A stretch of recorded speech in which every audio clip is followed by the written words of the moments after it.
Hello दोस्तों, good morning. स्वागत है एक बार फिर से आप सभी का Mishra ji technical YouTube channel में। दोस्तों आज है 13 जुलाई और आज की इस वीडियो में हम लोग बात करेंगे आज के दिन के सभी इंपॉर्टेंट क्वेश्चंस के बारे में। पूरी वीडियो ध्यान से देखिएगा, पूरी वीडियो डिटेल में आपको समझाई गई है। वीडियो देखने के बाद आप इसकी क्विज भी सॉल्व कर सकते हो Mishra ji technical MJT app पर जाकर के। चलिए बात करते हैं लास्ट डे के क्वेश्चन की। लास्ट डे का पहला क्वेश्चन हमने पूछा था आपसे, UNODC द्वारा जारी विश्व मादक पदार्थ रिपोर्ट में भारत किस स्थान पर रखा गया है? तो भारत को चौथा स्थान मिला है। अगला, भारत ने किसे हराकर एशिया क्रिकेट कप 2018 जीता था? तो भारत ने बांग्लादेश को हराया था और भारत सबसे ज़्यादा 7 बार जीत चुका है। इन दोनों क्वेश्चन के बारे में जिन लोगों ने डिटेल में आंसर किया है उन टॉप 15 लोगों के नाम मैं आपको वीडियो के एंड में बताऊंगा। अच्छा दोस्तों, आज अनाउंसमेंट होगा top commentator of the month के अवार्ड के विजेताओं का नाम। ज़्यादा जानकारी के लिए पूरी वीडियो देखते जाइए। चलिए बात करते हैं आज के दिन के पहले क्वेश्चन की। पहला क्वेश्चन है, हाल ही में किस राज्य सरकार ने प्योर फॉर श्योर अभियान शुरू किया? तो अभी हाल ही में राजस्थान सरकार ने दोस्तों शुरू किया है प्योर फॉर श्योर कैंपेन। क्यों शुरू किया गया है? तो दोस्तों दूध और इसके जो उत्पाद होते हैं, प्रोडक्ट्स होते हैं, उनकी शुद्धता सुनिश्चित करने के लिए ये लॉन्च किया गया है। ठीक है, यानी दूध और दूध से बने जो प्रोडक्ट्स होते हैं उनकी शुद्धता की ये टेस्टिंग करेगा। ठीक है, इस कैंपेन के तहत।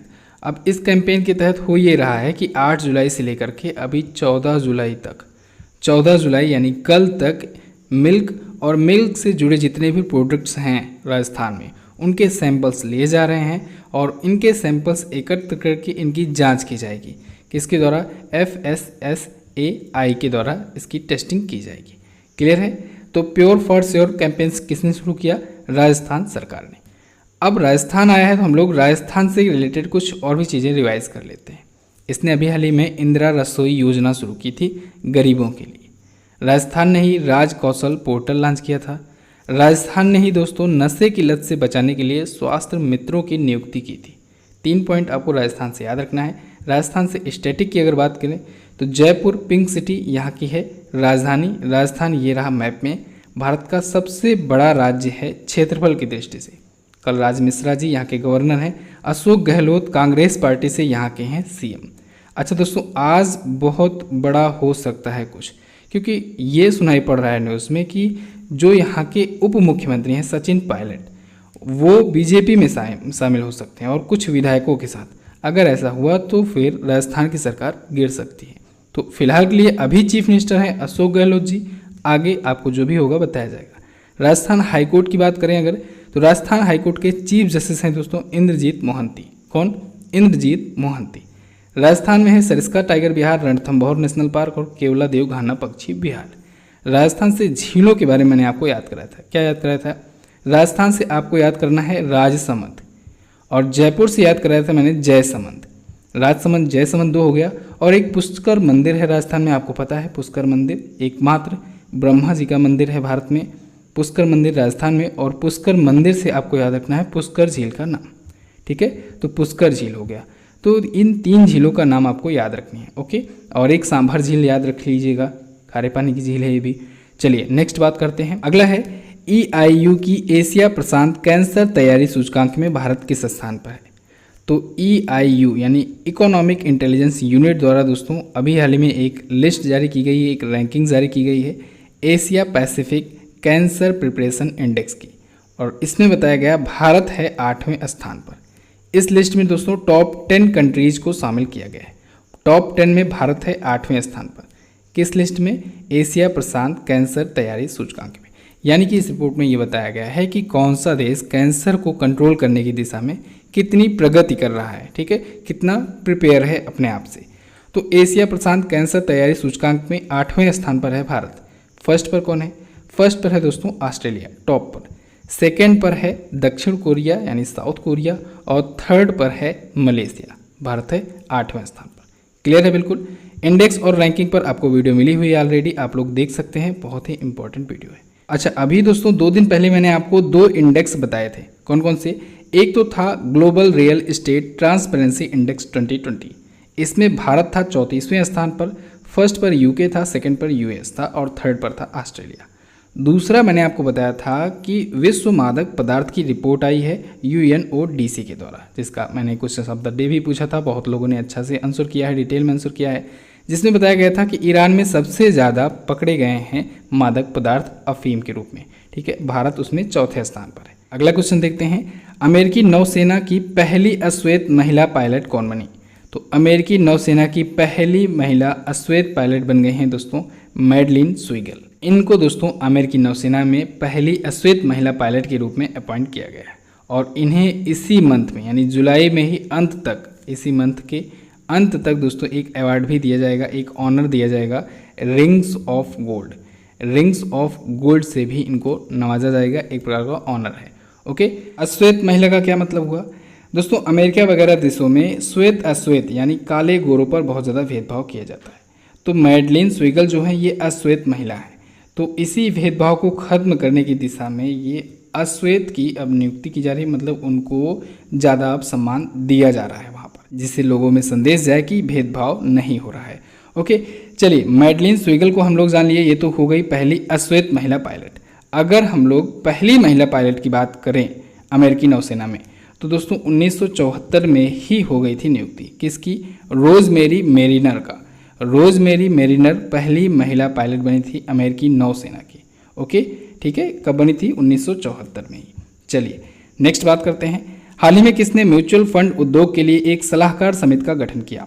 तो अभी हाल ही में सेबी ने, सेबी यानी कि securities and exchange board of India ने म्यूचुअल फंड उद्योग के लिए एक सलाहकार समिति का, एक एडवाइजरी कमेटी का गठन किया है। ये दोस्तों दोबारा गठन किया गया है, यानी कि एक बार पहले भी गठन किया जा चुका है 2013 में। ठीक है, 2013 में गठन किया गया था पहली बार, लेकिन बंद कर दिया गया था। अब दोबारा से इसका गठन किया गया है। इस बार की सलाहकार समिति में दोस्तों टोटल 20 सदस्य होंगे। 20 सदस्यों वाली ये एडवाइजरी कमेटी होगी और इसकी अध्यक्षता ऊषा थोराट कर रही हैं। कौन कर रही हैं? ऊषा थोराट कर रही हैं, जो कि आरबीआई की पूर्व डिप्टी गवर्नर है। अच्छा, अगर हम लोग पिछले वाले एडवाइजरी कमेटी की बात करें जो 2013 का मैं आपको बता रहा हूँ, इसमें 15 सदस्य थे, यानी 15 सदस्यों की ये एडवाइजरी कमेटी थी। इसकी अध्यक्षता जानकी वल्लभ कर रहे थे। क्लियर है? चलिए अब बात आती है कि म्यूचुअल फंड उद्योग का सलाहकार जो समिति होगा इसका काम क्या होगा। इसका काम यही होगा कि सेबी जो है securities and exchange board of India, इसको दोस्तों म्यूचुअल फंड के एक्सचेंज और डेवलपमेंट पर सलाह मशवरा ये कमेटी देगी। क्लियर? अच्छा, म्यूचुअल फंड होता क्या है? चलिए मैं आपको आज इसके बारे में बहुत ही आसान तरीके से समझा दे रहा हूँ, आपको दोबारा इसमें कोई भी डाउट नहीं रह जाएगा। आप लोग स्टॉक मार्केट के बारे में सुने ही होंगे, शेयर बाजार। ठीक है, इसमें आप लोग ये भी सुने होंगे कि उतार चढ़ाव लगे रहते हैं, बहुत ही तेज़ी से उतार चढ़ाव होते रहते हैं स्टॉक मार्केट में। ठीक है, बहुत सारी चीज़ें डिपेंड करती हैं। तो स्टॉक मार्केट में लोग पैसे भी लगाते हैं, ये भी आप जानते हैं। स्टॉक मार्केट में होता क्या है कि पैसे उन लोगों का, वो लोग ज़्यादा कमाई कर पाते हैं जिन लोगों को अच्छी नॉलेज होती है। ठीक है, अच्छा एक्सपीरियंस होता है स्टॉक मार्केट के बारे में, सब कुछ अच्छी नॉलेज जिनको होती है वही इसमें प्रॉफिट कमा पाते हैं। कभी कभी नुकसान भी हो जाता है। लेकिन मान लीजिए कोई पर्सन है, उसके पास ज़्यादा पैसा है, तो वो स्टॉक मार्केट में लगाना चाहता है या फिर एक्स्ट्रा इनकम करना चाहता है, तो वो क्या करे? उसके पास नॉलेज तो है नहीं। तो ऐसे में होता क्या है कि जो भी विभिन्न कंपनियां हैं, बहुत सारी हैं, एक्सिस ब्लू चिप वगैरह हो गया, या लगभग जितनी भी बड़ी बड़ी कंपनियां हैं, सबके एक म्यूचुअल फंड अलग अलग कंपनी भी है सब जगह की। तो उसमें होता क्या है कि एक फंड मैनेजर होते हैं, म्यूचुअल फंड मैनेजर होते हैं, वो मैनेज करते हैं, वो बिचौलिए का काम करते हैं। यानी कि वो लोगों से पैसा लेते हैं, कई मात्रा में, कई लोगों से बड़ी मात्रा में पैसे लेते हैं और उन पैसों को अलग अलग स्टॉक मार्केट में लगाते हैं। लेकिन अब ये पैसा लगा रहे हैं वो फंड मैनेजर जो लगा रहा है पैसा, क्योंकि उसके पास एक्सपीरियंस भी है, वो अपने एक्सपीरियंस का यूज़ करेगा, प्लस वो जिस कंपनी के लिए काम कर रहा है, यानी कि आपको जिस कंपनी के हिसाब से पैसा इन्वेस्ट कराया हुआ है, इन सब का चार्ज जोड़ के आपसे कुछ चार्ज भी काटेगा।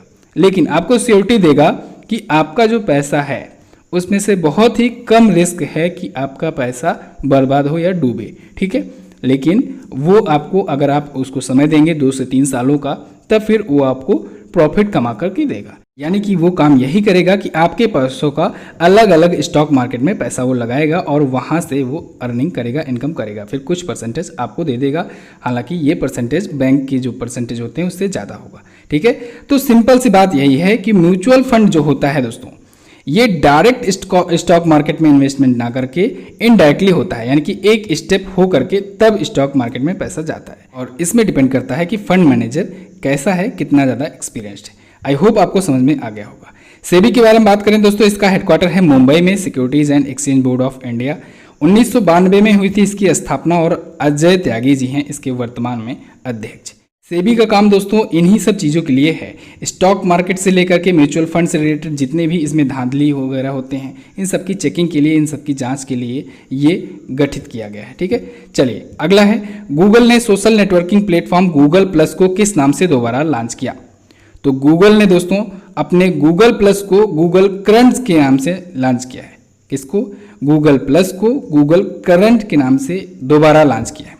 एक्चुअली में हुआ ये कि अभी कुछ ही महीनों पहले इसने गूगल प्लस को बंद करने की घोषणा की थी। गूगल ने गूगल प्लस एक सोशल नेटवर्किंग प्लेटफॉर्म था, इसको बंद करने की घोषणा की थी। तो अब इसी को रीलॉन्च कर रहा है, लेकिन गूगल करंट्स के नाम से दोबारा से लॉन्च कर रहा है। ओके, तो थोड़ा सा इंप्रूवमेंट करके दोबारा से गूगल करंट्स के नाम से इसे लॉन्च किया जा रहा है। गूगल का ही ये सोशल नेटवर्किंग प्लेटफॉर्म है। गूगल आया है, गूगल के बारे में थोड़ा सा जानिए। इसकी स्थापना हुई थी 1998 में, 1998 में। इसका हेडक्वार्टर है कैलिफोर्निया में, अमेरिका में। और इसके संस्थापक की बात की जाए तो वो थे लैरी पेज और सर्जेई ब्रिन। कौन? लैरी पेज और सर्जेई ब्रिन। सीईओ हैं सुंदर पिचाई जी, जो कि भारतीय मूल के हैं। नेक्स्ट बात करते हैं, अगला क्वेश्चन है, हाल ही में भारत यूरोपीय संघ शिखर सम्मेलन की कौन सी बैठक आयोजित हुई? तो अभी हाल ही में दोस्तों भारतीय यूरोपीय संघ शिखर सम्मेलन की 15वीं बैठक आयोजित होने वाली है। कब होगी आयोजित? 15वीं बैठक 15 जुलाई को आयोजित होगी।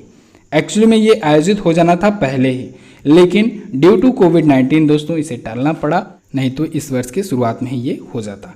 ओके, तो भारत और यूरोपीय संघ का ये 15वां शिखर सम्मेलन है, 15 जुलाई को ये होना है। क्या क्या बातें होंगी इसमें? इसमें दोस्तों कोविड-19 से लेकर के क्लाइमेट, सिक्योरिटी, व्यापार, इन्वेस्टमेंट और भी कई चीज़ों पर चर्चा होंगी। तो वीडियो कॉन्फ्रेंसिंग के जरिए ये आयोजन किया जाएगा। क्लियर है? अच्छा, अब इससे रिवीजन हम लोग क्या क्या कर सकते हैं। अभी दोस्तों 1-2 दिन पहले ही मैंने आपको बताया था कि नरेंद्र मोदी जी ने इंडियन ग्लोबल वीक 2020 का उद्घाटन किया। नरेंद्र मोदी जी ने किया। इसका आयोजन ब्रिटेन कर रहा है। ठीक है, ये भी वर्चुअली ही आयोजित किया गया था, इंडिया ग्लोबल वीक 2020।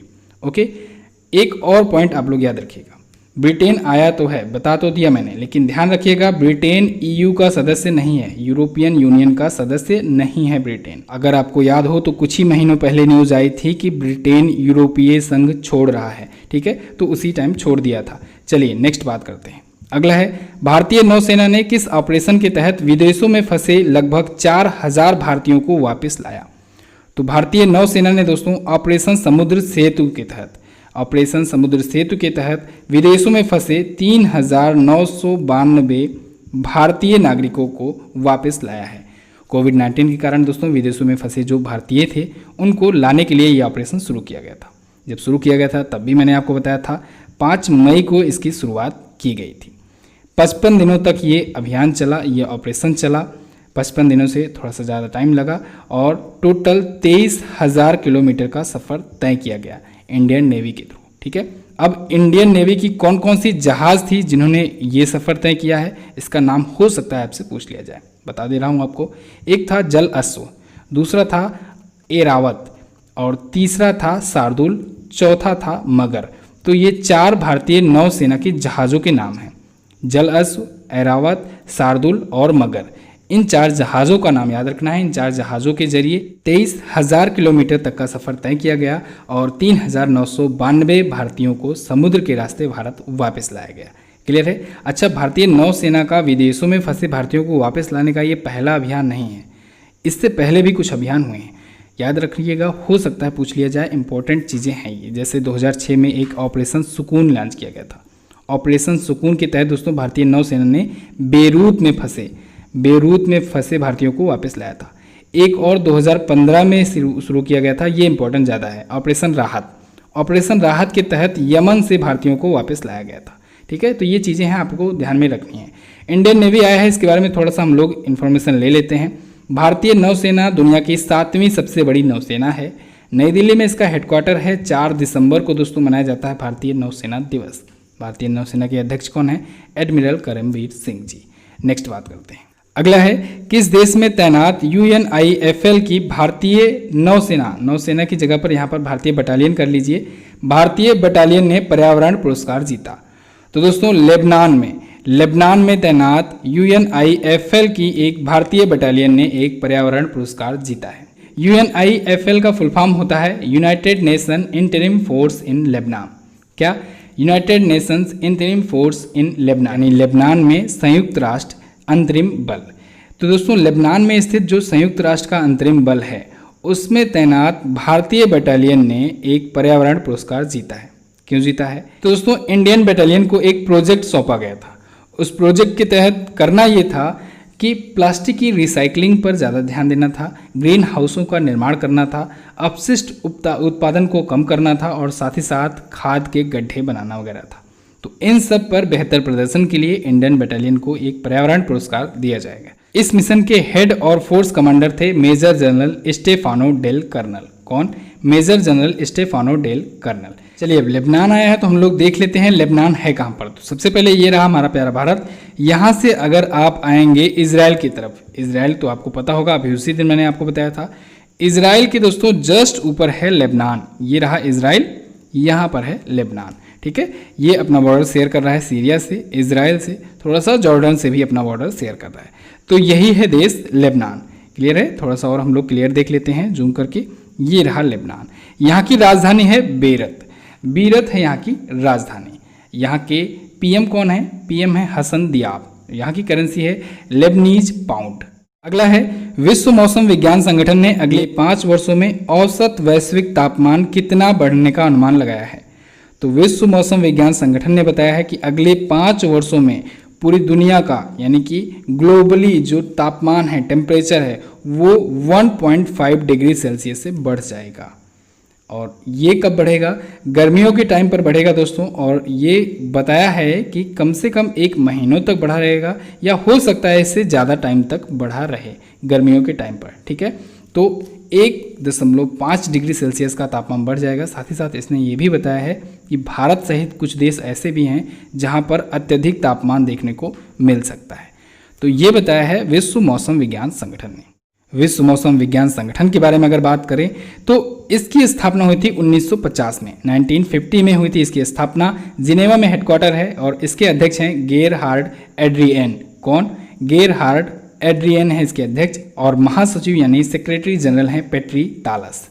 अगला देखते हैं। नेक्स्ट है हाल ही में किस देश में एक अज्ञात निमोनिया के केस सामने आए हैं। तो दोस्तों अभी हाल ही में कजाकिस्तान में एक अज्ञात निमोनिया के केस सामने आए हैं जो कि बहुत ही ज़्यादा खतरनाक बताए जा रहे हैं। ये दोस्तों कोविड-19 जो महामारी चल रही है कोरोना वायरस से, इससे भी ज़्यादा खतरनाक बताया जा रहा है। ये अज्ञात निमोनिया के केस हैं, कजाकिस्तान में देखने को मिले हैं। अच्छा, इसके बारे में जानकारी किसने दी है? तो चाइनीज़ एम्बेसी जो है कजाकिस्तान में, यानी चीन का जो दूतावास है, उसके द्वारा ये जानकारी दी गई है कि कजाकिस्तान में एक अज्ञात तरीके का निमोनिया फैल रहा है, बहुत ही खतरनाक तरीके से फैल रहा है। पिछले 7 दिनों में 10,000 से ज़्यादा केसेस आए हुए हैं यहाँ पर। ठीक है, कजाकिस्तान में। तो चाइना ने अपने नागरिकों को इसके प्रति आगाह किया है और बताया है कि ये कोरोना वायरस से भी ज़्यादा खतरनाक महामारी ला सकता है। आपके हिसाब से क्या लगता है? आप लोग कमेंट करके हमें ज़रूर बताइएगा। तो बस दोस्तों ये तो थे आज के दिन के टॉप 10 करंट अफेयर। कैसी लगी है आपको वीडियो? आप लोग कमेंट करके ज़रूर बताइए हमको। लाइक कर दीजिए वीडियो को और शेयर कर दीजिए अपने दोस्तों के साथ। चैनल पर अगर पहली बार आए हैं तो चैनल को सब्सक्राइब करके बेल आइकन को जरूर प्रेस कर देना। अब बात top 20 commentator of the month की। तो ये अवार्ड दोस्तों उनको दिया जाता है जिन लोगों का टॉप 15 में डेली या फिर मैक्सिमम बार नाम आया रहता है। ठीक है, तो उस आधार पर 20 लोगों को अवार्ड दिया जाता है। इस अवार्ड के रूप में उनको उस मंथ की फ्री में ई बुक दी जाती है। उस अवार्ड के विनर्स का नाम आज अनाउंसमेंट हो जाएगा। अगर आप हमसे कहीं से भी किसी भी प्रकार से जुड़े हुए हैं तो निश्चित तौर पर आपको पता चल जाएगा। तो चलिए बात करते हैं क्वेश्चन ऑफ द डे की। आज का पहला क्वेश्चन है आपके लिए, union bank of India Bharat की कौन सी सबसे बड़ी सरकारी बैंक है? अगला है, पहला हिंदी का ज्ञानपीठ पुरस्कार सुमित्रा नंदन पंत को किस वर्ष दिया गया? दोनों क्वेश्चन इंपॉर्टेंट है, दोनों के बारे में आपको जो पता हो डिटेल में आंसर कीजिएगा। सेकेंड वाला जो क्वेश्चन है ये लिया गया है दोस्तों अवार्ड और ऑनर्स की वीडियो से, जो कि कल मैंने अपलोड की थी। 2020 के जितने भी पुरस्कार और सम्मान हैं इनकी सीरीज स्टार्ट हो चुकी है। कल पहली वीडियो आ चुकी है, अगर आपने नहीं देखा है तो उसको जरूर जाकर देख लीजिए। अब आप दोस्तों वीडियो देख ली हो तो जाओ जल्दी से इसकी क्विज भी सॉल्व कर लो। क्विज कहाँ मिलेगी? क्विज मिलेगी आपको Mishra ji technical MGT app पर। बात करें उन लोगों के नाम की जो लोग कल की वीडियो में डिटेल में आंसर किए थे, तो उनके नाम हैं वंदना अग्रवाल, श्यामशेर कुमार, मनु पांडे, साबिर आलम, साक्षी पांडे, शुभम यादव, नरेंद्र मीना, नेहा जायसवाल, राहुल कुमार, गुड्डू कुमार, ब्रजेंद्र पाल, पूजा गुप्ता, प्रेरणा राय, रेखा बुनकर, रविशंकर और अमृता। तो दोस्तों इस वीडियो में बस इतना ही। कैसी लगी आपको वीडियो आप लोग कमेंट करके हमें जरूर बताइएगा। वीडियो अगर अच्छी लगी है तो लाइक करके हमारा उत्साह बढ़ाइए। साथ ही इन दोनों इंपॉर्टेंट वीडियोस को जरूर देख लीजिएगा और आने वाली वीडियोस का नोटिफिकेशन पाने के लिए सब्सक्राइब करके बेल आइकन को जरूर दबाएं। मिलते हैं किसी अन्य वीडियो में, तब तक के लिए नमस्कार, जय हिंद, वंदे मातरम।